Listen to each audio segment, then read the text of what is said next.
You are now tuned in to Wildcat One Television.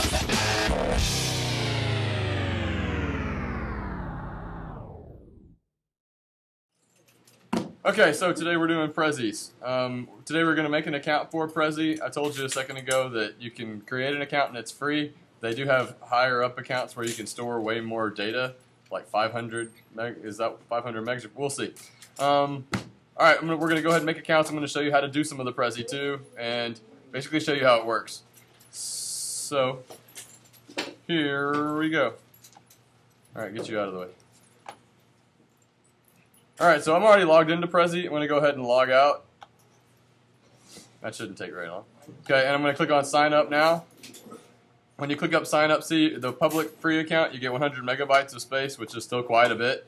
You can get in the Enjoy or the Pro, and you get the first 30 days free, but then it will actually try to start soliciting you to buy stuff. Don't do the student-teacher licenses now. It has to verify that you are a student at Splendora or me as a teacher. That works easily for me because I have the splendoraisd.org address at the end of it. So once they see that, that's pretty well good. But y'all don't have those for us, so I'm not sure how that works. So just sign up for the free public, say get right there. You do have a couple of these things. What are these things called? Anybody know what those crazy? I don't know, but I got that in right. Yeah, the ones that you can. Nobody ever gets right. Nobody can manage to get these things. But sign up using use your Gaggle email. I don't think that you have to go verify with your email, but just in case you do, use Gaggle or Gmail. All right, I'm going to go ahead and log back in, and I'm going to go ahead and start creating one to show you basically how it works. It's pretty simple, but you have to get used to it how it looks.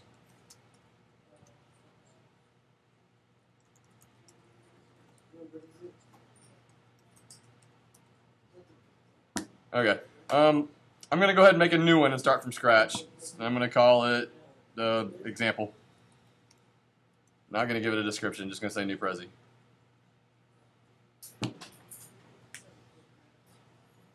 And that's basically the thing that you use. It's loading it all right now, but so click anywhere and add an idea, it says. So if you click on this one, that's that first idea. You can make things bigger or smaller, and that's kind of how you use the hierarchy to show what's more important. The stuff that you make bigger is the stuff that's more important. It's like your big ideas, and then it's sort of like webbing. Then you'd have your smaller stuff over here. I can click one over here and type, example 1. Oh, it didn't. You took that first one away. So I'm going to say big idea over here. And then I did example, and I'll do another example over here. But I want big idea to be big, so I click on that, and I can just pull it with that middle one, the one that's actually a real circle, to make it bigger. If I click on the plus there, I can copy that. I can select more stuff. I can move this forward. Everything you make turns into a layer, kind of like Photoshop. But you can still, when you set your path, it doesn't matter which layer it's on, you can still click on things. But everything you do does make another layer for you. I'm going to click back on the big idea and show you that I guess I'll double click on it to show you that I can change the text and I can change how it looks. It could be body text or it could be that. On this one and rotate them. So when the outside one rotates, okay, so I can just type all my text right there, and then I can go to insert over here, and I can load a file, which could be a picture, could be an MP4, could a PDF, an awful lot of files. It could be almost any kind of file. I could also do YouTube video, and I could paste the link into a YouTube video and do it there. Clearly we can't do that, but you could paste it there if you just couldn't actually see the video. So you can post YouTube videos, or when under load file, it really is just about any kind of file possible. Pictures, videos. Shapes I can add, and these I can use to sort of group things together. That one lets me draw. I've got my arrow over here if I want to point to things. And I can highlight things. I can also change all the colors of these things too. I'm going to go back, away from insert, check out something else. Frames are the things that I were thinking of that sort of group all of your ideas together. So I could frame that, and it puts a big frame around all of it. So it makes that one step in your path.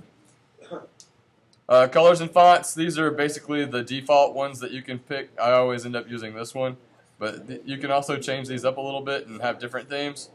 But I'm going to go with this theme just to show you how it changes it up, makes it look a little bit different. This one's kind of cute too. And there are theme wizard lets you create your own basically. So you can use this stuff here to create your own, or you can click on manual and you can do each thing by itself and it tells you the actual color. The exact color of everything. Alright, I'm going to go ahead and do the set a path for this, even though there's only 3 things and there's not even a picture. So my first thing is I want to capture this view. I want to make that my first one. It's zoomed all the way out. So there's my one. Then I want it to zoom in on the big idea. So I click on that big idea part. Then I'll click on my first example and my second example. And then I can come back out to capture view again. So at the end of it, it starts where it finishes. It starts zoomed out and then it zooms in slowly. So I can actually go click on show to see what that looks like. And I can go full screen here. And then all my little arrows to move it forward or backward are right here. So this is my first shot that I made. So I'm going to click on play and it zooms into big idea. Then it's going to turn and go to example, the first example, then my second example, and then back to the whole thing again. I could have gone back to big idea.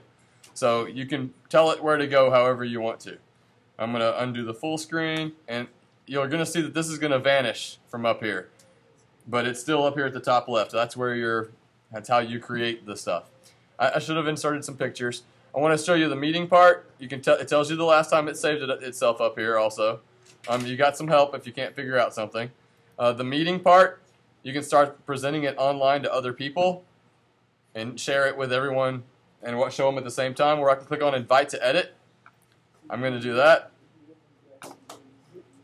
So this is my link now that I can give to anybody, and if I send it to them, then they can edit it as well. So it's as simple as that. I can even, again, well, what can I use to make this? This one's not really long, but if I wanted to make this one shorter and easier for people to get to, somebody tell me what I could use to do that. Thank you. Tiny URL. It'd be cool if like everybody would have said like, hey, tiny URL, but that's all right. Okay, so that's probably about all you need. I said this would be done about 7:40. I wouldn't go over 10 minutes. So I'm going to go ahead and go back here. I can click on Prezi to get out of this one, and it'll take me back to all my Prezis. And you can see this is from the last time that I saved it. So it's auto-saved from that point forward. Again, under Explore, I've already copied a couple of them. I copied one Prezi called How to Create a Great Prezi. So I can go in and pick this one and start editing it. If it looks cool and has a bunch of pictures in it and stuff like that, let me take a look at it. Okay, so it's kind of set up neat. I like the fonts and stuff like that. So I can click on Edit this Prezi, and then all I have to do is go in and just change what I want it to say, or change what I want the pictures to be. Just for example, instead of How to Create a Great Prezi up here, I'm going to click on the middle part, and I'm changing it from How to Create a Great Prezi to Unwind, the story of whatever, because I'm doing mine over the book Unwind. Okay, so I can just go in and change all the stuff. And then the path's already going to be set for you, so you can just go in and change the path. I guess I want to show you how to change the path, in case you need to do that. Say here between, let me zoom in. So this path's already set. Between 82 and 83, I want to add something else. Can you see this little blue dot between 82 and 83? I can drag that and put it somewhere else. I can drag that and say, oh, I missed this part, so I'm going to put that between 82 and 83, and that's going to change all my numbers from then on. This becomes 83, that's 84, everything was upped 1. So I guess that's really probably enough for a good start. You just start putting all your information anywhere you want to, and then you can organize it later. So basically you can just pretend that this whole grid here is just one gigantic piece of paper that you're just sitting everything out for that you want to put in your presentation. Pictures, videos, anything like that. It is 7:40 now. I'm going to go ahead and exit this one. And do what? Come look at his computer. All right. You hold on.